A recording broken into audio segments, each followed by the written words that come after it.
Ta'inu ala umri dunya waddin. Wassalatu wassalamu ala asrafil anbiya wal mursalin Sayyidina wa maulana Muhammad wa ala alihi wa sahbihi ajma'in. Amma ba'du. Yang kami hormati Bapak Pengasuh Pesantren Modern Al-Amanah, Bapak Kiai Haji Nurholis Misbah, beserta Ibu Nyai Haja Rifaatul Mahmudah. Yang kami hormati seluruh kepala lembaga di bawah Pesantren Modern Al-Amanah. Yang kami hormati sedaya Dewan Guru, Ustadz dan Ustadzah, dan anak-anakku yang berbahagia sekalian. Puji syukur kehadirat Allah Subhanahu wa Ta'ala, pada kesempatan hari ini kita masih diberi nikmat berupa kesehatan, bisa bertemu lagi dengan bulan mulia, bulan yang penuh barokah, penuh rahmat, bulan suci Ramadan. Alhamdulillah di kesempatan kita hari ini kita bisa bertemu, ya. Ini jarang-jarang kalian bertemu dengan saya dengan kesempatan yang seperti ini, ya. Biasanya ketemunya di Pokestren, ya. Kedua kalinya salawat serta salam senantiasa tercurahkan kehadirat junjungan kita bersama Nabi besar Muhammad SAW beserta keluarganya, sahabatnya, dan orang-orang yang mengikuti jejak beliau. Pada kesempatan pagi ini kita akan belajar. Ini belajarnya agak berbeda daripada keseharian kalian. Ini karena momennya momen Ramadan, kita akan bahas tentang puasa, ya. Puasa yang berkualitas itu akan membuat belajarnya menjadi oke, badannya juga menjadi ideal, menjadi kece. Dari judul ini nanti kita akan bahas seluk-beluk puasa dari segi kesehatan, gitu ya. Jadi kalau biasanya kalian puasa itu yang digali sama ustadznya itu tentang ibadahnya, fikihnya, dan lain-lain, ya. Kalau sama saya nanti kita bahas tentang segi kesehatannya. Manfaat puasa itu seperti apa untuk kesehatan? Seharusnya puasa yang baik dari segi kesehatan itu kayak gimana? Nanti kita bahas, ya.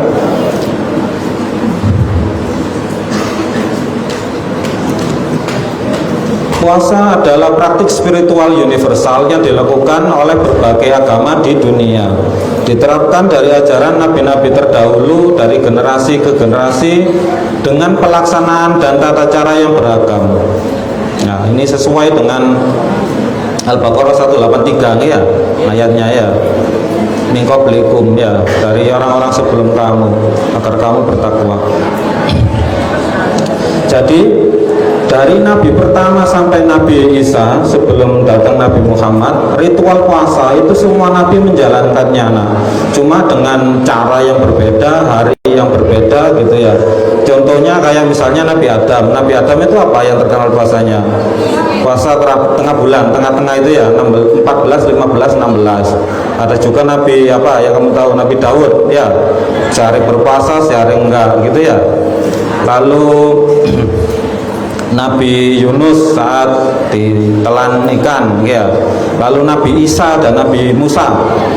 Nabi Isa itu terkenal puasanya itu sebelum dakwah, diutus dakwah di Bani Israel itu berpuasa dulu 40 hari. Bayangkan. Dan puasanya itu tidak kayak kita, 40 hari itu tidak makan, tidak minum. Nabi Musa juga sama. Nabi Musa itu di ayatnya di Al-Quran itu dijelaskan berpuasa 30 hari lalu ditambah 10 jadi 40 hari. Itu sebelum beliaunya naik di Gunung Tursina itu, ya, untuk mendapatkan Taurat. Jadi ajaran ini sudah kontinu, rutin. Nah, kenapa itu kok menjadi ajaran yang estafet terus menerus? Karena hikmah dari puasa itu banyak sekali. Nah, nanti kita jelaskan di sini hikmah dari segi kesehatan itu seperti apa, gitu, ya. Karena banyak penelitian yang di akhir-akhir zaman ini itu terbukti dari sabda-sabda baik di Al-Quran ataupun yang hadis, akhirnya terbukti bahwa memang benar dari puasa ataupun yang lain itu sesuai dengan ilmu pengetahuan dan teknologi. Dalam pandangan medis, puasa adalah salah satu metode terapeutik dan gaya hidup sehat. Kalau terapeutik itu maksudnya untuk pengobatan. Nah, jadi mitos kalau misalnya karena kita berpuasa, kita jadi sakit, jadi lemas, jadi lemah, gitu, ya. karena secara medis justru puasa itu bisa sebagai obat, ya. Kayak hadisnya, berpuasalah maka kalian akan sehat. Nah, nanti di belakang tak jelaskan kenapa puasa itu bikin kita sehat. Kalau gaya hidup sehat bagaimana? Nah, di dewasa ini kalian kalau misalnya punya akses untuk informasi, itu kan banyak sekali digaungkan oleh orang-orang yang namanya intermittent fasting itu, ya. Tahu nah? Jadi di luar sana, walaupun tidak Ramadan, walaupun non muslim, itu mereka berpuasa. Cuma puasanya beda dengan kita. Mereka memilih jam sendiri. Nah, di intermittent fasting itu mereka biasanya antara yang paling terkenal itu 16-8. Jadi 16 jam mereka tidak makan, baru 8 jam mereka makan bebas.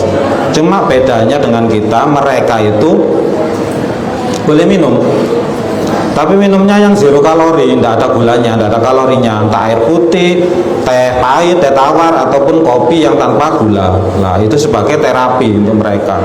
Nah, kenapa puasa itu bisa untuk terapi? Nanti penjelasannya di berikutnya. Nah, puasa itu kan menahan diri, ya. Nah, dari makan, minum, dan hal-hal yang membatalkan puasa. Nah, setelah buka bagaimana? Nah, setelah buka, konsep makanan dalam Islam tadi, Islam itu mengatur semuanya, termasuk makanan. Jadi makanan itu tidak boleh sembarangan bisa dimakan, ada aturannya dalam Islam, ya. Kalau kita garis besarkan, kita kelompokkan ada tiga syarat makanan dalam Islam, ya.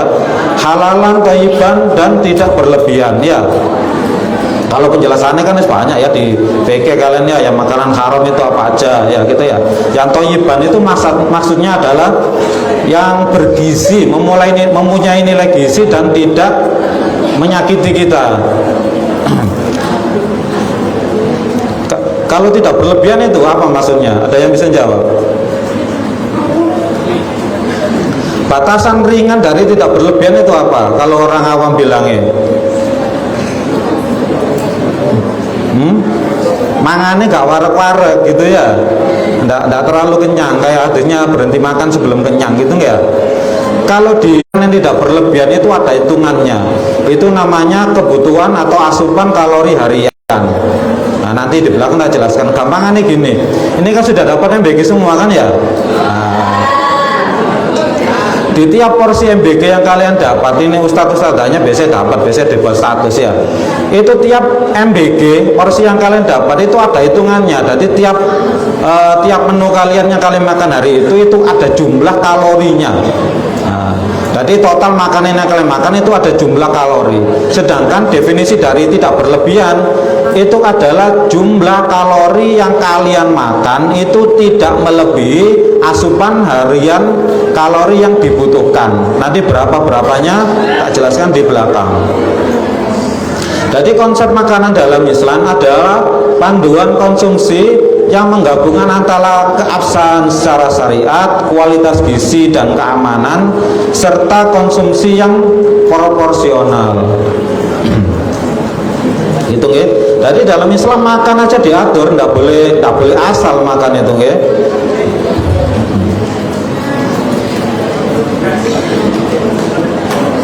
Nah, ini contohnya kayak MBG kalian seperti ini.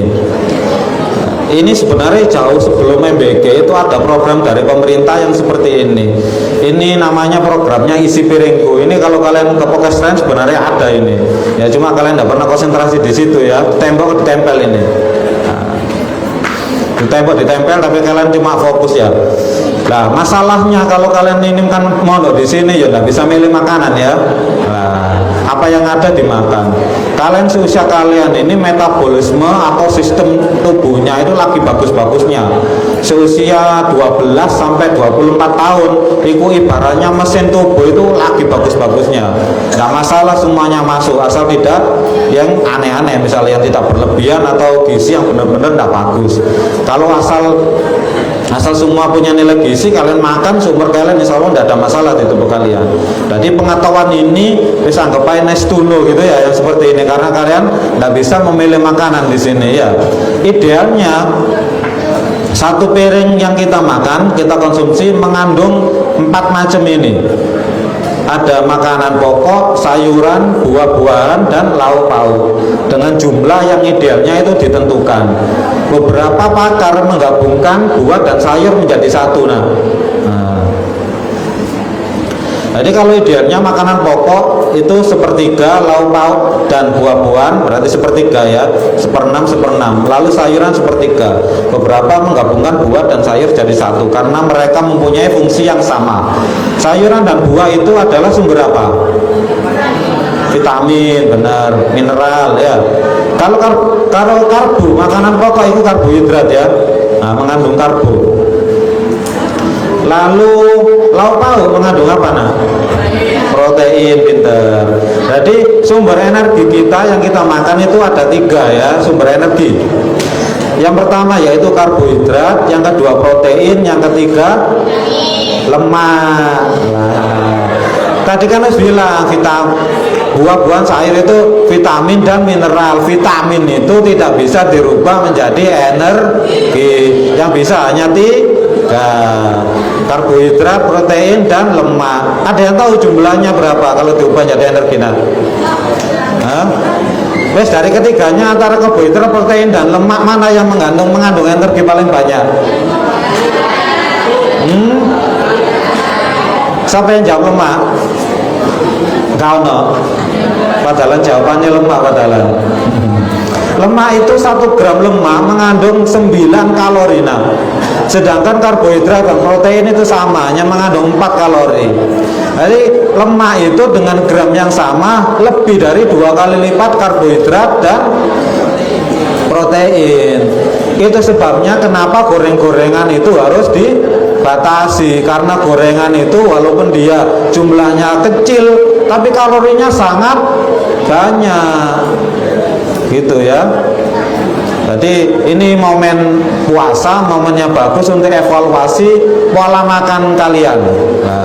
Kalau yang pola makan pokok kan sudah tidak bisa intervensi ya istilahnya ya, sudah dapat yang seperti itu dari pondok. Tapi untuk jajannya, takjilnya lah ini dipilih ya, milih yang bagus lah, yang berminyak, berlemak itu kalau bisa dikurangi ya, tidak dilarang tapi dikurangi.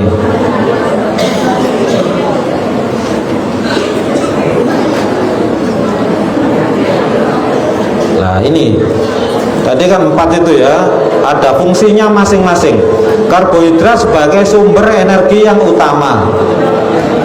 Istilahnya orang Jawa itu ndak makan kalau belum makan nasi. Itu kira-kira relevan ndak dengan zaman sekarang? Ndak ya. Ada yang pernah nyoba ndak 1 hari, 2 hari atau beberapa hari ndak makan nasi? Ndak ada ya. Saya pernah berbulan-bulan nggak makan nasi, nggak ada masalah. Karena apa? Karbo itu bisa diganti energinya dengan makanan yang lain, dengan protein dan dengan lemak ya. Beberapa penyakit dengan alasan tertentu itu justru mengurangi konsumsi karbohidrat. Contohnya apa? Penyakit apa yang harus dibatasi karbonat? Diabetes. Diabetes itu harus mengurangi karbo, mengurangi manis-manis juga. Lalu protein fungsi utamanya yaitu sebagai pertumbuhan dan perbaikan jaringan. Jadi kalau kalian makan tinggi protein, maka pertumbuhan kalian juga akan bagus. Beda kalau cuma karbo aja misalnya ya, karbo itu nasi kalian banyakin, walaupun makan kalian banyak, tumbuhnya ya tidak maksimal, paling ya tambah gemuk gitu aja. Kalau pengen tambah tinggi, ya protein yang dibanyain, ya gitu ya. Kalau lemak, fungsi utamanya apa? Fungsi utama lemak yaitu untuk metabolisme vitamin, yang itu ya ditulis ya, vitamin A, D, E, K, vitamin A, D. Sedangkan vitamin B dan vitamin C metabolisme melalui air, vitamin yang larut dalam air, yang vitamin B dan vitamin C. Kalau vitamin A, vitamin D, vitamin E, dan vitamin K itu larut dalam lemak. Jadi walaupun dalam tanda kutip lemak itu tidak terlalu bagus kalau dalam jumlah banyak, tapi tubuh masih memerlukannya untuk proses metabolisme. Selain itu, fungsi lemak untuk apa lagi? Cadangan energi bisa, untuk menghangatkan tubuh. Itu alasan kenapa kalau cuacanya dingin atau kita di daerah dingin, orang yang gemuk lebih relatif tahan dingin daripada orang kurus. Karena orang gemuk mempunyai lemak dan cadangan energi yang banyak. Lalu vitamin dan mineral, fungsinya yaitu sebagai antioksidan, membantu katalisator atau koenzim kofaktor pembentukan energi dalam sistem imun atau kekebalan tubuh untuk vitamin. Nah, ini yang kita bahas tadi. Kira-kira kebutuhan energi kalian sehari itu berapa? Nah, ini. Jadi definisi makan tidak berlebihan dalam sisi medis itu seperti ini. Jadi kalau dalam sisi medis, kalori harian itu adalah jumlah kalori yang diperlukan oleh tubuh untuk bisa beraktivitas dengan bagus, dengan optimal. Nah, untuk anak seusia kalian ini ya seperti di gambar ini. Ini rata-rata usia berapa ini? 13, 14, 15 paling ya. Ya. 13, 14 ya, sekitar 2.500 kalori. Kalau untuk remaja putri lebih rendah, lebih sedikit daripada remaja putra. Pertanyaannya, kenapa kok putri itu kebutuhan kalorinya, kebutuhan makannya lebih sedikit daripada putra? Ada yang bisa jawab? Yang pertama, karena anatominya itu tubuhnya, cetakan teko Gusti Allah wis beda. Anatomi dari putra itu cenderung mengkonsumsi energi lebih banyak daripada anatomi putri. Yang kedua, aktivitas. Biasanya rata-rata remaja putra itu lebih aktif. Wes gampangannya kayak olahraga gitu ya. Olahraga remaja putra biasanya kan lari, sepak bola gitu ya. Itu aktivitas yang punya atau konsumsi energi yang banyak. Nah, itu alasannya kenapa remaja putra lebih banyak kalori daripada putri. Kalau di rata-rata anggap aja usianya 13-14 ya, itu 2.500 kalori per hari.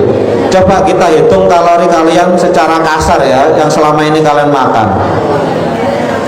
Dengan adanya MBG, kalian makan berapa kali? 3 kali ya, 3 kali. Dari pondok 2 kali, dari MBG sekali ya. Nah coba, ini kan dapat porsi besar ya SMP ya, MBG-nya ya. Dalam satu porsi MBG itu jumlah kalorinya 600 sampai 800 kalori. Itu satu kali makan. Coba kalian kalikan 3 dengan makan yang dapat dari pondok. Anggap aja tengah-tengahnya ya, antara 600 800 berarti 700 kalori. Kalikan 3 sudah 2100 kalori. Itu belum minum manisnya, belum jajannya gitu ya. Padahal komplain dari anak-anak itu, dok, MBG-nya porsinya kurang kenyang gitu ya. Jadi MBG itu yang dihitung itu enggak kenyangnya, nah, yang dihitung itu kalorinya, kebutuhannya bagaimana, seusia kalian itu bagaimana. Kalau asal kenyang ya makan nasinya banyak ya kenyang ya, tapi kebutuhan gizinya tidak terpenuhi. Jadi patokan dari makan yang tidak berlebihan itu bukan mangan wareg gitu, enggak, bukan ya, tapi kebutuhan kalori. Karena apa? Rasa kenyang tiap orang, tiap anak itu enggak sama gitu ya. Ada orang yang makan banyak enggak kenyang-kenyang, ada yang makan sedikit wes kenyang gitu ya. Kalian tahu enggak penyebabnya apa? Ada orang makan banyak enggak kenyang-kenyang, ada kurus sedikit makan harus kenyang, enggak tahu sebabnya. Secara medis manusia itu dibagi menjadi 3 tipe metabolismenya, tipe pengolahan makanannya. Yang pertama ekto, yang kedua meso, yang ketiga endo. Ektomorf, mesomorf, dan endomorf. Yang ekto itu bagaimana? Yang ekto itu makannya banyak tapi badannya nggak gemuk-gemuk, kurus. Ada yang kayak gitu? Ada. Yang endo kebalikannya. Makan dikit aja atau makan lebih banyak sedikit badannya langsung gemuk. Itu tipe endo. Nah, yang meso, yang tengah-tengah itu rata-rata manusia, rata-rata kebanyakan manusia. Kalau di rata-rata hampir 70% itu meso. Nah, yang lainnya dibagi antara ekto dengan endo. Yang ekto itu enak ya, makannya buahnya aja kurus aja. Kalau orang Jawa bilang gini, wes mencari pawakane gitu. Bukan, kalau penjelasan ilmiahnya, medisnya emang ada tipe metabolisme yang ekto. Nah, jadi yang dibakar, yang diolah oleh tubuh itu luar biasa cepat. Jadi metabolisme langsung menguap gitu ya, langsung menguap. Jadi orangnya ya kurus saja walaupun makan banyak. Itu kalau zaman sekarang itu patut disyukuri ya. Biasanya itu makan sedikit aja sudah gemuk.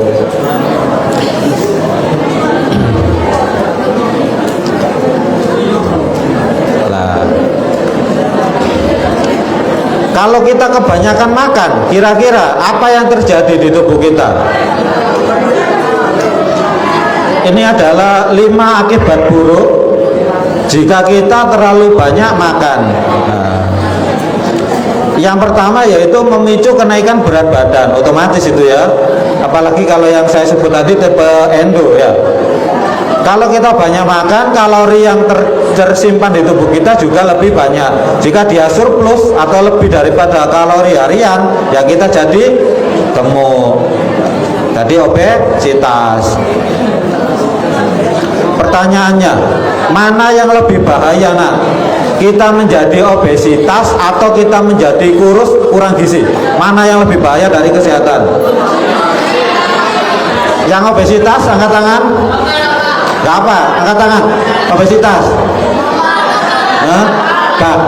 Tahu lah, bahaya mana? Kita obesitas ataupun kita kurang gizi, kurus? Yang obesitas.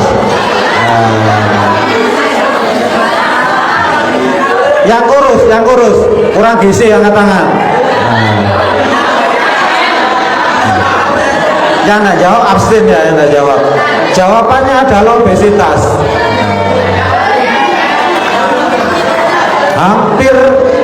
Hampir 70-80% penyakit kronis dan penyakit metabolisme itu karena kita kebanyakan makan.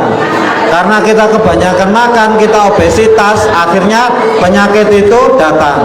Ayo kasih contoh 3 penyakit karena banyak makan. Jantung pinter. Lagi. Hipertensi, wah pinter. Lanjut, hipertensi jantung. Gangguan pencernaan, wakai ya. Stroke, ayo. Bisa. Diabetes bisa. Betul.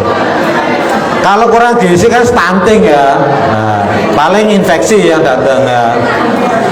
Tapi penyakit-penyakit yang sekarang menjadi isu global kayak jantung, stroke, diabetes, itu penyebab utamanya adalah pola makan yang tidak terkontrol, tidak teratur. Nah, itu ya.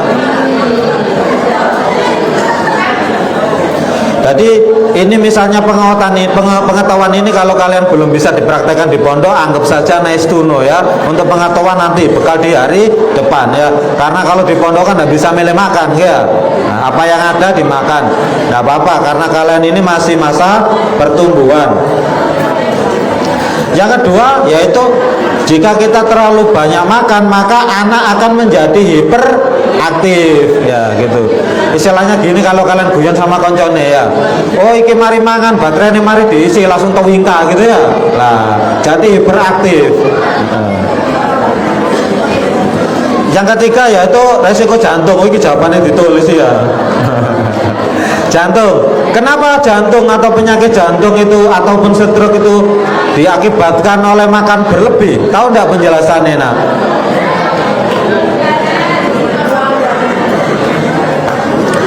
Jika kita makan berlebih, entah itu karbo, protein atau lemak, jika melebihi jumlah kalori harian kalian, kalori yang kalian butuhkan, kelebihannya itu akan disimpan. Kelebihan makanan baik itu gula ataupun lemak itu disimpan. Disimpannya di mana? Iya, kalau lemak itu di perut paling banyak ya, atau bisa di paha ataupun di lengan.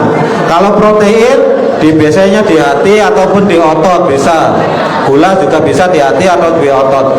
Masalahnya gini, sebelum kelebihan energi, kelebihan makanan itu disimpan, dia kan beredar dulu ya di pembuluh darah, dia ikut dulu peredaran darah. Jika peredaran darah itu terlalu banyak lemak ataupun sisa energi yang tidak terpakai, akhirnya apa? Dia nempel di situ di pembuluh darahnya. Jika nempel sehari, 2 hari, sebulan, 2 bulan tidak masalah. Tapi bayangkan jika dia nempel setahun, 2 tahun, 5 tahun, 10 tahun, apa yang terjadi?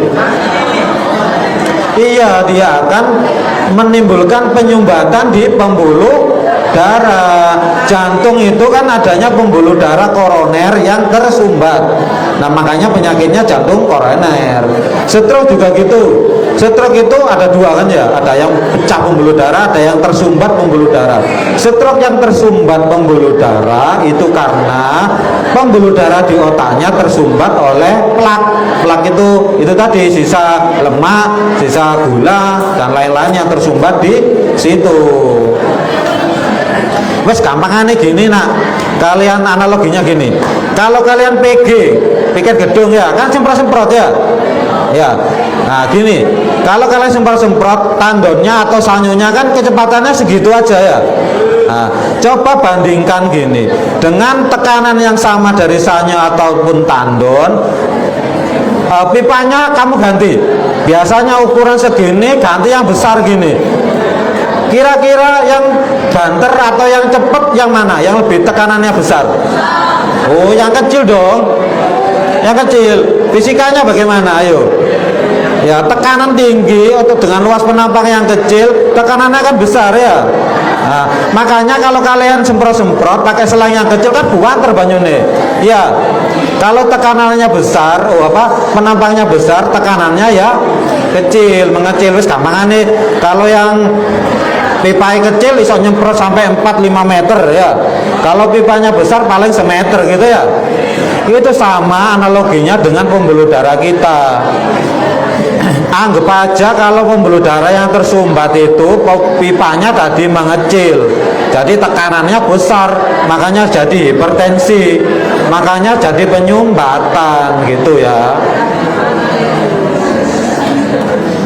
Selain itu yang terakhir, jika kita makan yang berlebih maka akan menjadi gangguan pencernaan.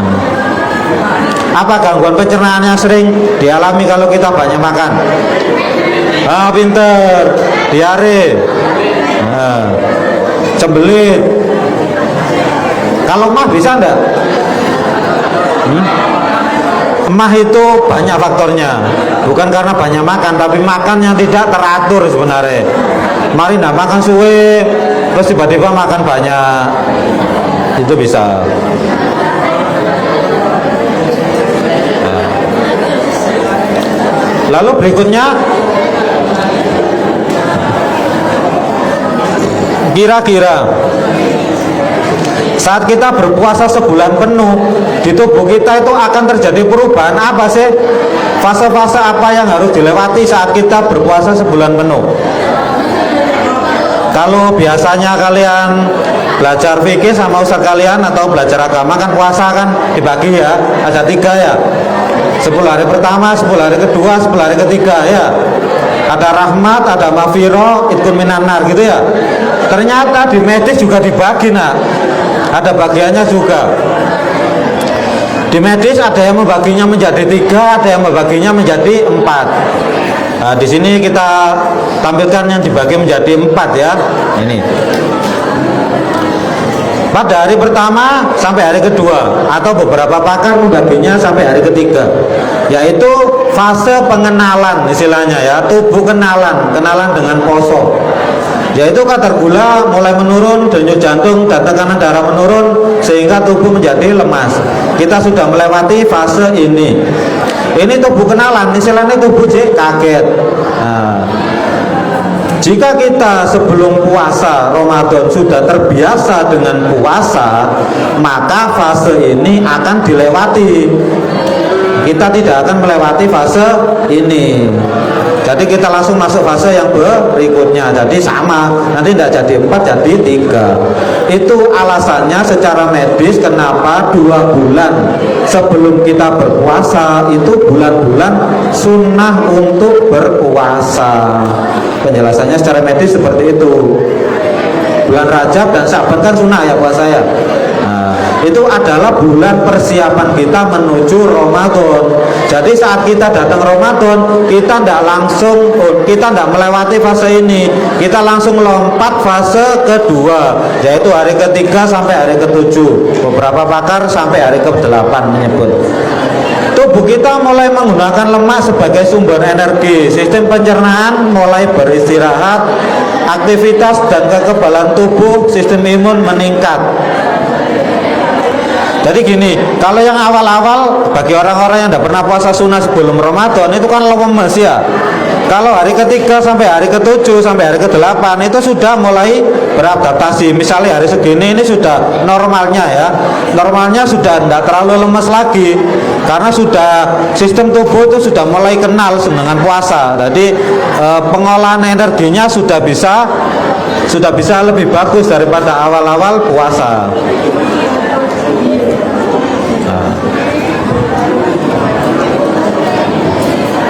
Lalu yang fase yang ketiga hari ke-8 sampai 15 ataupun 16. Di masa ini usus besar, hati, ginjal sudah melalui masa detoksifikasi atau masa untuk membuang racun.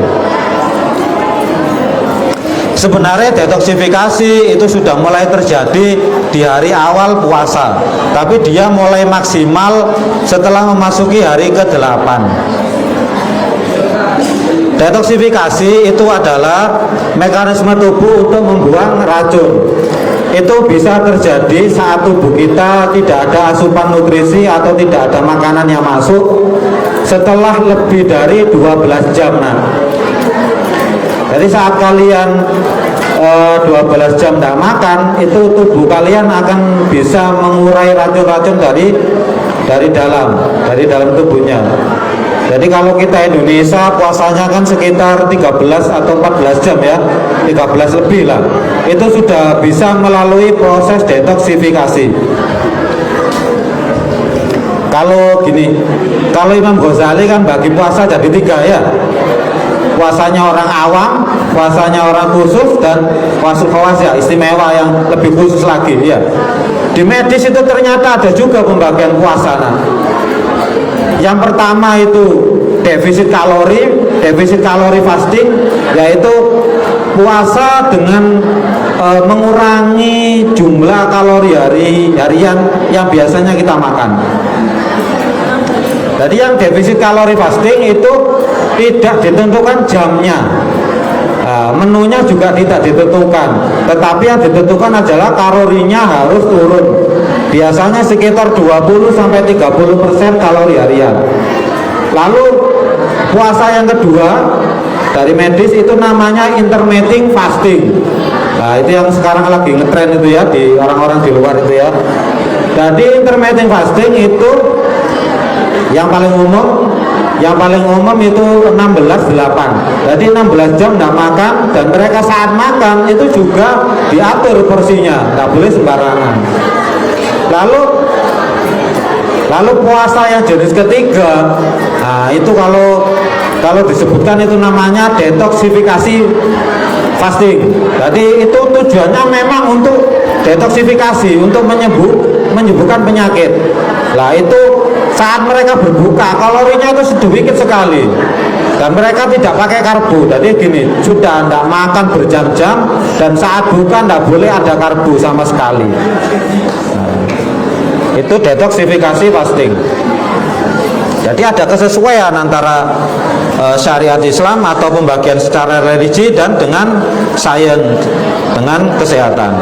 Lalu saat kita memasuki hari-hari terakhir, hari 16 sampai ke 30, itu tubuh kita sudah bisa kembali ke kapasitas maksimal. Artinya tubuh kita sudah bisa mereset lagi, sudah bisa bagus lagi. Nah, ini sesuai dengan hadis Nabi bahwa puasa itu bisa menyehatkan tubuh kita. Karena proses-proses itu tadi sudah bisa dilalui. Setelah detoksifikasi, organ-organ menjadi maksimal, tubuh kita mencapai kapasitas yang maksimal. Nah, ini puasanya otomatis dengan catatan, dengan catatan puasanya tidak boleh balas dendam. Ngerti puasa balas dendam? Nah, puasa balas dendam itu mentang-mentang tadi berjam-jam tidak makan, begitu buka langsung semuanya diserbu ya. Nah, itu nanti secara medis tidak ada manfaatnya puasamu. Nanti ya dapat pahala ya, tetap dapat pahala, tapi secara medis kalian tidak dapat manfaat maksimal dari puasa. Dari puasa itu tidak cuma melulu kalian menahan makar dan menahan haus saja, tapi sesudah kalian berbuka itu apa yang harus kalian lakukan, itu ya, termasuk makannya diatur. Nah, kita masuk ini buka puasa. Idealnya menu buka puasa yang sehat minimal harus memenuhi 3 ketentuan di bawah ini, yaitu berfokus pada nutrisi yang seimbang, hidrasi dan yang mudah dicerna. Ngerti hidrasi anak? Tahu apa? Hidrasi itu kebutuhan cairan terpenuhi, tidak kekurangan air. Pertanyaannya, saat kita berpuasa, kebutuhan air kita itu sama atau berkurang daripada hari kita tidak berpuasa? Yakin berkurang? Bertambah masa? Kebutuhan kalian minum sehari berapa liter? Berapa gelas? 2 liter atau 8 gelas per hari, gitu kan ya? Nah, dari penelitian dari segi medis ternyata kebutuhan kebutuhan asupan air itu sama, tidak berkurang walaupun kalian berpuasa. Jadi tetap 8 gelas air dalam sehari walaupun kalian berpuasa. Jadi nanti diatur cara cara minumnya itu bagaimana bisa tercapai 2 liter. Nanti di slide berikutnya. Utamakan karbohidrat kompleks, protein rendah lemak serta serat yang cukup. Jadi yang utama yaitu proteinnya rendah lemak, dari protein daging itu ya. Entah itu dari ayam, dari sapi atau yang lain, dari telur bisa. Telur itu sering diremehkan, padahal itu adalah sumber proteinnya bagus dan paling mudah untuk didapatkan dan murah juga. Telur. Serat juga harus cukup. Hindari gorengan, makanan yang terlalu manis dan makanan yang terlalu pedas. Gorengan itu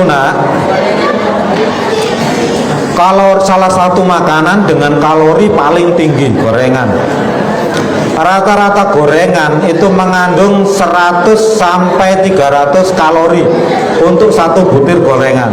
Tergantung gorengannya apa ya.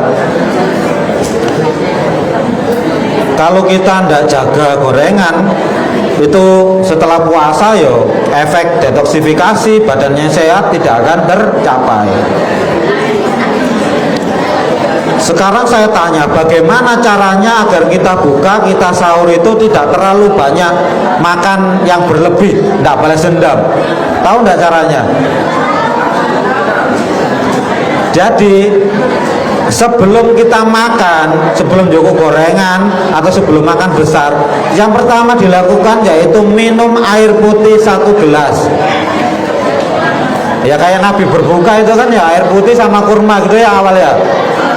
Air putih 1 gelas, jangan yang manis. Yang pertama itu air putih 1 gelas. Setelah itu baru yang lain. Kenapa kok seperti itu?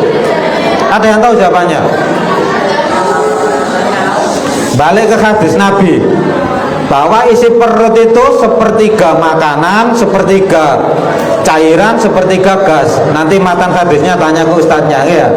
Pokok intinya ada yang seperti itu ya. Jadi kalau kalian waktu berbuka puasa kalian sudah masukkan yang padat-padat dulu di perut, nanti jatahnya air putih yang sepertiga, jatahnya gas yang sepertiga itu diambil semua sama makanan. Jadi kalian makannya sudah terlalu banyak, jatahnya minum itu akhirnya sudah terisi oleh makanan. Jadi wes warak padahal minumnya paling jadi setengah gelas. Kalau kalian teruskan seperti itu ya sakit nah. Padahal kan teorinya hadisnya berpuasalah maka akan sehat. Ini pengalaman saya ya selama di rumah sakit ya, waktu dulu masih di rumah sakit. Itu angka kunjungan pasien di rumah sakit walaupun rawat jalan ataupun rawat inap itu saat bulan puasa itu menurun. Nah, tren itu akan naik seminggu sebelum hari raya dan mencapai puncak setelah hari raya. Dari rumah sakit itu full setelah hari raya sampai nolak-nolak pasien. Itu apa yang terjadi? Kok bisa seperti itu? Karena kita yang berpuasa itu mayoritas menjalankan puasa balas dendam untuk buka puasanya. Kan teorinya gini, jika kita 2 minggu sampai 3 minggu pola makan kita ngawur dan tidak teratur, maka 2 minggu setelah itu atau 3 minggu setelah itu kita akan istilahnya mendapatkan buahnya, kita akan mendapatkan akibatnya. Akhirnya apa? Sistem tubuh kita yang rusak. Akhirnya menjelang hari raya atau setelah hari raya kita sakit. Itu penjelasannya. Jadi makan pun diatur dalam Islam, ya, tidak boleh sembarangan. Nanti coba kalian terapkan. Begitu kalian minum 1 gelas air, tubuh itu sudah yang tadi bernafsu untuk makan. Wah, aku buka makan gini. Itu setelah masuk air 1 gelas itu harus berkurang kalian. Jadi tadi gorengan harus kadang beli 5 gitu, terus tidak terlalu nafsu lagi kayak tadi.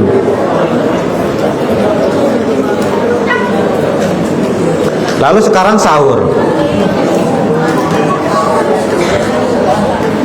Pertanyaannya penting buatan sahur nak? Penting. Sahur itu sunnah ya.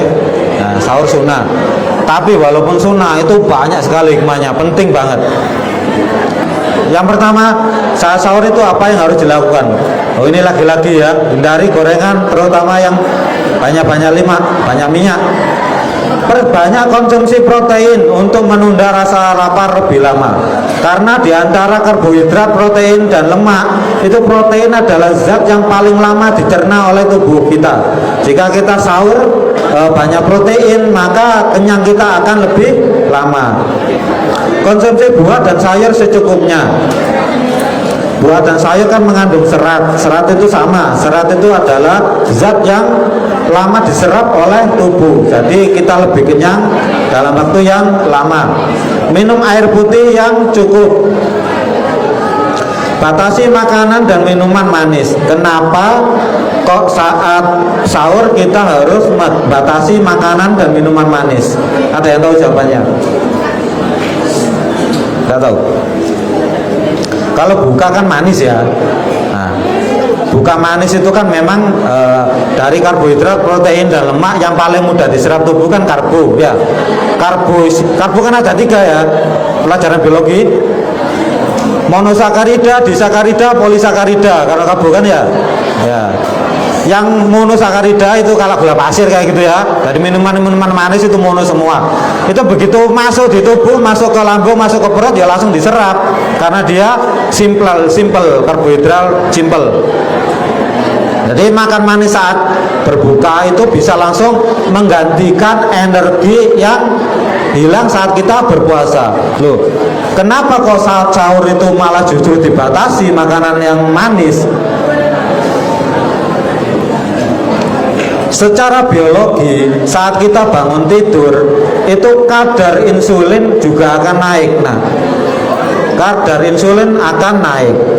Sedangkan makanan dan minuman manis itu juga jika kita makan dia berlebihan, dia juga akan menaikkan insulin. Padahal secara biologi insulin tanpa makan jika kita bangun pagi hari itu sudah naik. Jadi akhirnya spike itu naik sampai ke atas gitu ya, sampai ke puncak. Jadi kalau kita terlalu banyak makan manis di pagi hari, itu akan spike, akan naik ke atas. Akibatnya apa? Jika naik ke atas, kita akan lemes, kita akan gampang ngantuk. Itu sebabnya jika kalian sahurnya kebanyakan karbo, kalian sekolah yo ngantuk. Nah, itu. Ya kalau masih muda cuma ngantuk enggak apa-apa. Loh kalau sudah tua di atas 50, kalau lama-lama seperti itu, akhirnya jadi penyakit, terutama diabetes. Jadi emang benar yang disabdakan Nabi, tidak boleh tidur saat setelah sahur ataupun subuh. Karena apa? Secara lahiriah, secara biologi, insulin itu lagi naiknya itu saat yang tepat untuk beraktivitas. Makanya orang muslim itu bangun subuh untuk sholat, itu penjelasannya. Jadi semua itu bisa dijelaskan oleh ilmu pengetahuan.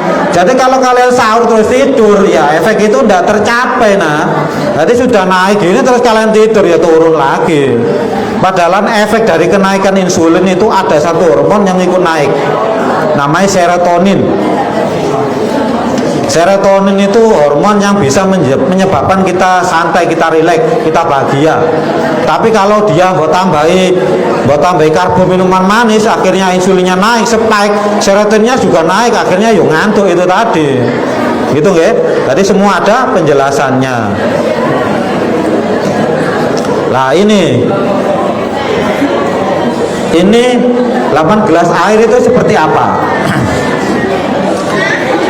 Ini tidak harus seperti ini ya, tidak harus paten seperti ini, tapi kalian bisa modifikasi sendiri. Teori yang umum yaitu kan tadi kan 2 liter ya. Teori yang umum yaitu setengah liter saat buka, setengah liter saat sahur, dan diantaranya itu 1 liter. Jadi setelah sholat maghrib sampai sebelum tidur itu 1 liter. Jadi kan kalau misalnya anggap aja 1 gelas itu 250 ya, kayak segelas aqua itu kan ya 250. Berarti ya 2 gelas saat buka, 2 gelas saat sahur, dan diantaranya itu 4 gelas. Bisa diatur dewe, misalnya 3, satunya 2, 3 boleh. Pokok intinya segini.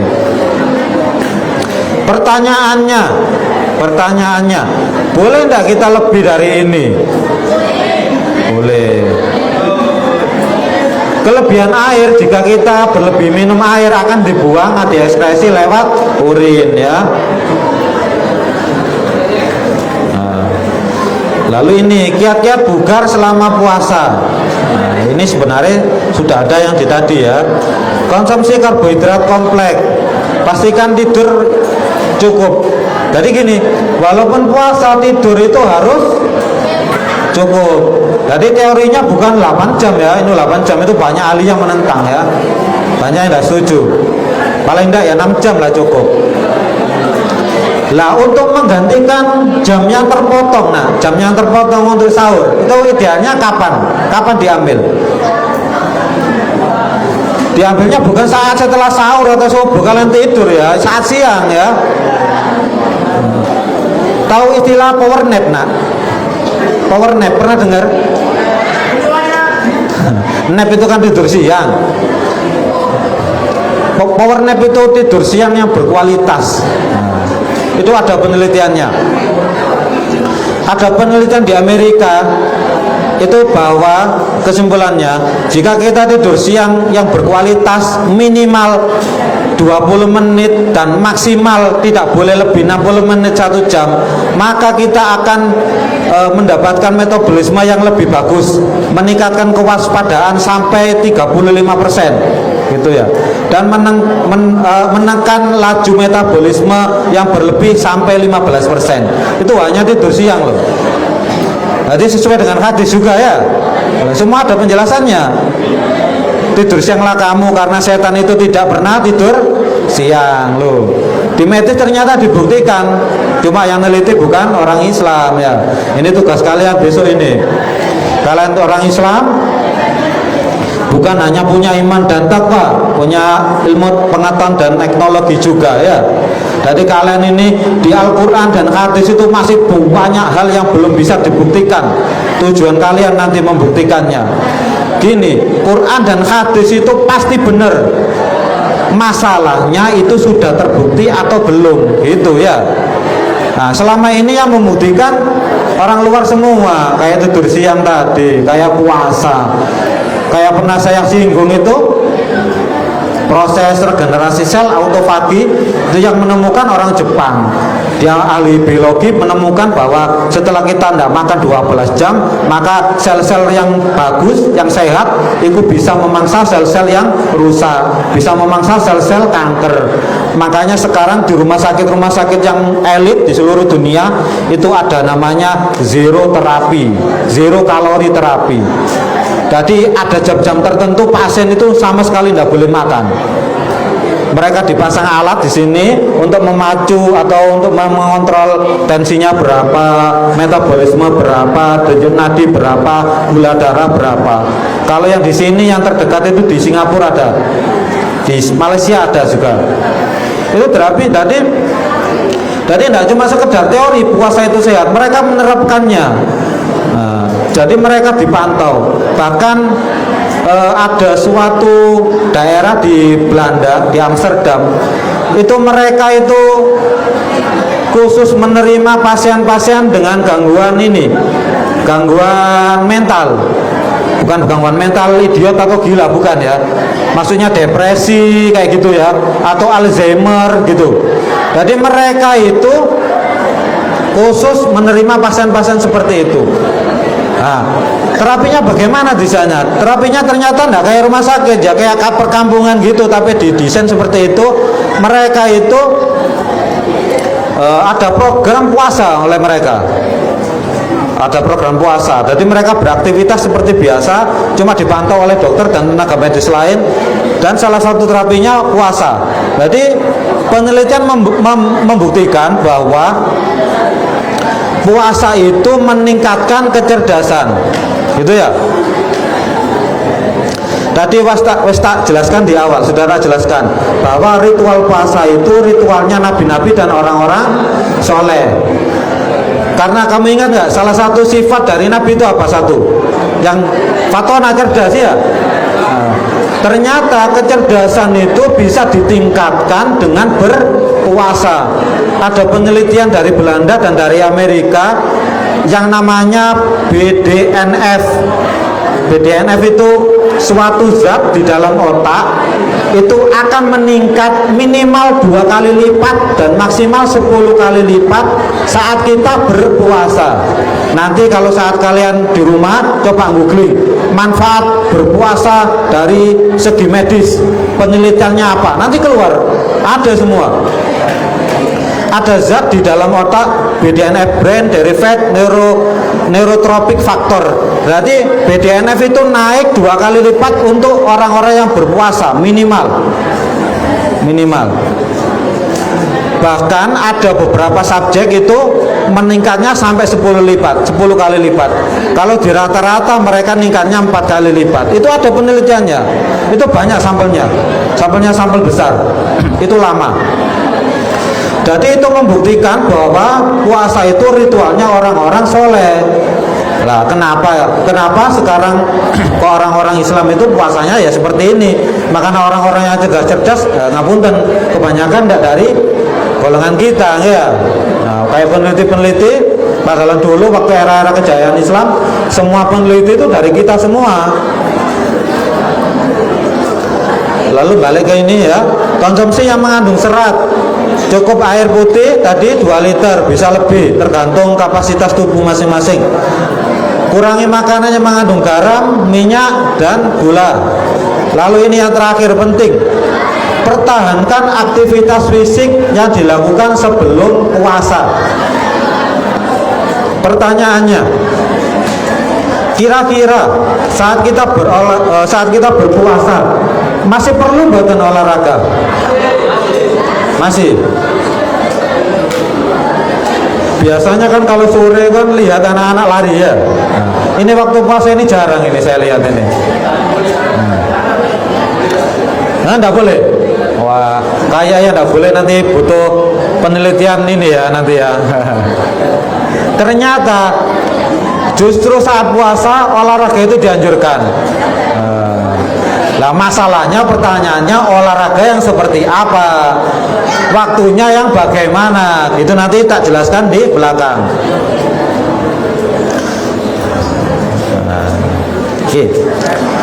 Pilih waktu olahraga yang tepat. Bukan berarti saat kita berpuasa kita tidak olahraga. Pilih olahraga yang tepat. Ini ada lagi. Ini ada penelitian tahun 2019 di Inggris. Ini yang diteliti. Ini ada yang suka main bola laki-laki? Tidak ada. Yang suka nonton bola ada? Ada ya. Ada penelitian 2019 di Inggris meneliti 219 pesepak bola muslim yang bermain di Liga Inggris, baik itu di Premier League ataupun di Championship, di divisi 1 atau divisi 2 tahun 2019. Apa yang diteliti? Yang diteliti adalah hubungan puasa Ramadan dengan performa pemain di lapangan saat mereka berpuasa. Penelitian ini dilakukan selama 2 tahun dan dipublikasi 2021. Apa hasilnya? Kesimpulan utama adalah bahwa hasil dari puasa dengan intervensi yang bagus, yang benar, ternyata atlet-atlet tersebut tidak mengalami penurunan performa yang signifikan. Bahkan angka cedera juga ditekan karena berpuasa. Gitu. Hasilnya apa? Hasil dari penelitian ini, akhirnya kalau kalian lihat bola ya, kalau puasa gini ya, itu ada namanya fasting break ya, buka puasa di lapangan. Nah, itu hasil dari penelitian itu. Tadi hasil penelitian itu diserahkan ke pemerintah Inggris, akhirnya diteruskan di FA. FA itu kayak PSSI-nya Indonesia itu loh ya, cuma yang di Inggris. Itu hasilnya dipublikasi, dipublish akhirnya seperti itu. Ternyata tidak ada hubungan yang signifikan antara kita berpuasa dengan aktivitas intensitas tinggi kalau kita puasanya benar. Gitu. Itu kebetulan penelitian itu oleh Uni Eropa dan disponsori oleh beberapa negara Arab. Kalian tahu kan ya, klub-klub besar kan banyak yang dimiliki oleh orang Arab ya. MCT, Newcastle, PSG kan milik orang Arab ya. Klub-klub lain kan juga banyak. Mereka itu wis anggap aja mereka juga siar Islam lewat sepak bola, wis kasarane ngono. Nah, jadi tidak ada alasan kita tidak berolahraga saat berpuasa. Ya cuma olahraga sing bener ya, ojo siang-siang apa mari buka, mari sahur kalian berolahraga. Yo guru maghrib wis KO ya. Nanti di slide berikutnya ya. Bila olahraga yang ringan tapi berkelanjutan. Lakukan latihan beban secukupnya. Pertanyaannya, di pondok bisa nggak latihan beban? Hah? Bisa pakai apa? Weh, nggak usah pakai alat latihan beban. Nggak usah pakai barbel, nggak usah pakai botol. Push up, pull up, sit up, kan latihan beban. Bebannya apa? Ya tubuh kalian sendiri bebannya. Nah, ya kan? Nah, iya. Perhatikan asupan nutrisi saat sahur dan berbuka. Minum air putih yang cukup. Hindari olahraga dan aktivitas dengan intensitas tinggi, kecuali orang-orang yang terbiasa olahraga. Nah, ini waktunya ada 3 kalau di garis besar ya. Sebelum berbuka, setelah berbuka, dan sebelum sahur. Nah, saat lain tidak disarankan. Pertanyaannya, di antara 3 waktu ini kira-kira mana waktu terbaik untuk berolahraga? Oh, salah. Yang terbaik adalah 30 menit sampai 1 jam sebelum berbuka puasa. Nah, kalian tahu pelatnas nggak? Pelatnas itu atlet-atlet nasional dikumpulkan di Jakarta atau di mana untuk berolahraga, berlatih. Tahu itu pelatnas namanya. Olahraga apapun ada, tenis, bulu tangkis, silat dan lain-lain, itu pelatnas ada. Mereka saat puasa tetap pelatnas. Olahraganya malah ada dua session. Sesi pertama yaitu sebelum berbuka puasa. Sesi kedua yaitu sebelum tidur, terserah jamnya. Mereka tetap berolahraga. Kenapa saya bilang waktu terbaik berolahraga adalah sebelum buka? Karena gini, yang pertama alasannya, begitu kita olahraga sebelum buka, saat kita selesai olahraga, dilungkas kan harus buka, kebutuhan langsung terpenuhi. Yang kedua, kalau kita tidak makan tapi kita puasa lah kasarannya, saat kita puasa tapi kita tidak berolahraga, apa yang terjadi di tubuh kalian? Kalian kurus tapi tubuh kalian itu kendor semua, ya. Ya, gelambir kurus tapi gelambir. Lah, fungsi olahraga seperti itu. Jadi mempertahankan massa otot. Nah, itu. Jadi kalau yang biasanya berolahraga ya tetap lanjutkan olahraga. Cuma waktunya dikurangi, intensitasnya dikurangi. Kalau misalnya biasanya berolahraga 4 putaran ganti 2 putaran. Biasanya 1 jam ganti setengah jam, gitu ya. Nah, sebenarnya kalau suruh milih, kalau di luar pondok ini ada 6 aktivitas yang bisa dilakukan saat puasa olahraganya. Kalau yang di pondok ya cukup jogging aja ya, jogging ataupun lompat tali, insya Allah sudah cukup.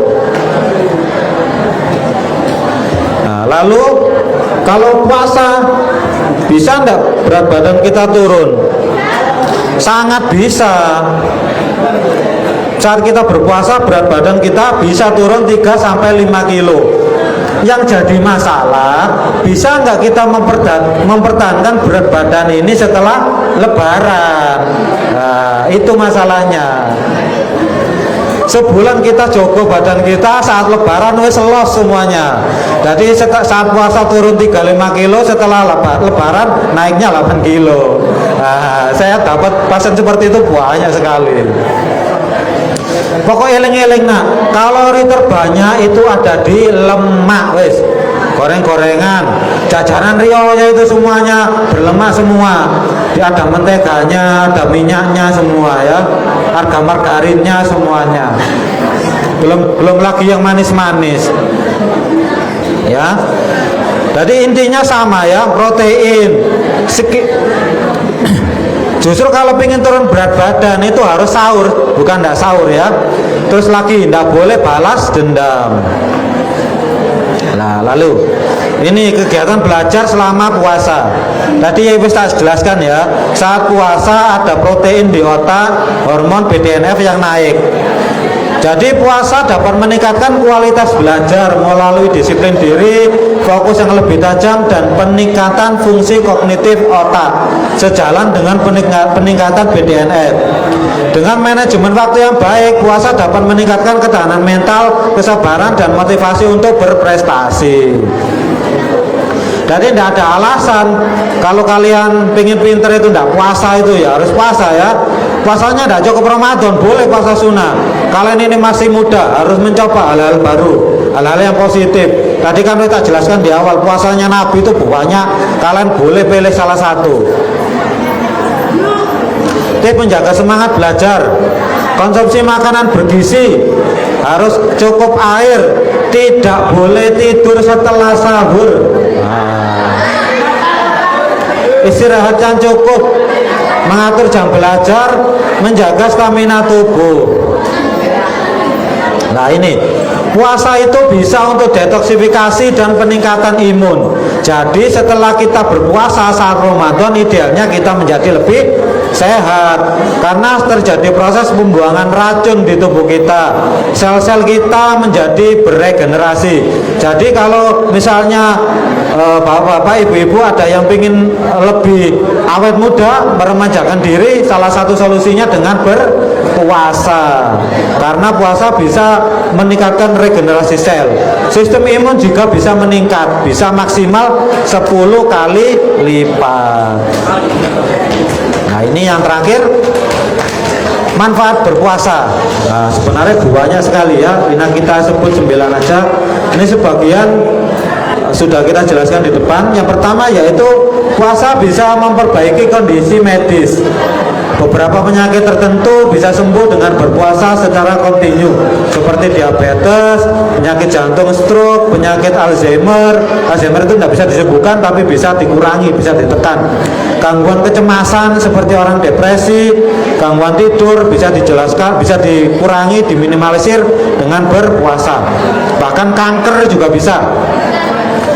Menjaga berat badan, bisa mengontrol gula darah, mengurangi peradangan, meningkatkan fungsi otak. Tadi bisa jelaskan ya, penelitiannya bisa meningkatkan BDNF minimal 2 kali, maksimal 10 kali. Lalu ini yang nomor 8, meningkatkan sekresi hormon pertumbuhan. Kalau yang pengen tinggi dengan berpuasa bisa. Nah, bisa, sangat bisa. Karena apa? Tadi dijelaskan, puasa itu bisa meregenerasi sel. Grup hormon pertumbuhan itu bisa dipicu oleh 2 hal selain makanan maksudnya. Yang pertama yaitu ketiadaan cahaya. Makanya sunahnya kalau tidur dimatikan lampunya ya. Ada yang pernah bereksperimen waktu SD dengan kecambah itu loh nak ya. Nah, kecambah ditaruh di tempat gelap ya, kan tinggi ya. Nah, itu karena saat kita gelap hormon pertumbuhannya naik. Kalau hormon pertumbuhan di tanaman kan ada 2 ya, auksin dan giberelin ya. Kalau di tubuh kita growth hormone itu akan naik saat kita berpuasa. Yang nomor 2, yang pertama ketiadaan cahaya, makanya kalau tidur sunahnya lampu dimatikan. Yang kedua karena berpuasa secara kontinu, entah itu puasa tengah bulan, Senin Kemis, Senin itu mau Kemis toh ya boleh gitu ya. Yang ke-9 yaitu menunda penuaan.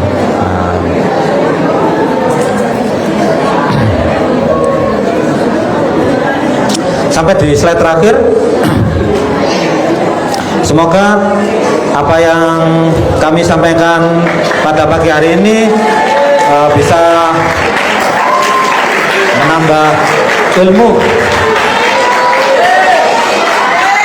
menjadi manfaat untuk kita semua.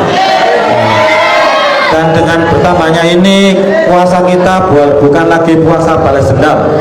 Puasa kita lebih berkualitas, bukan hanya secara spiritual, tapi secara kesehatan dan medis. Cukup sampai di sini. Perlu sesi tanya jawab, Badan Ustaz? Badan cukup ya?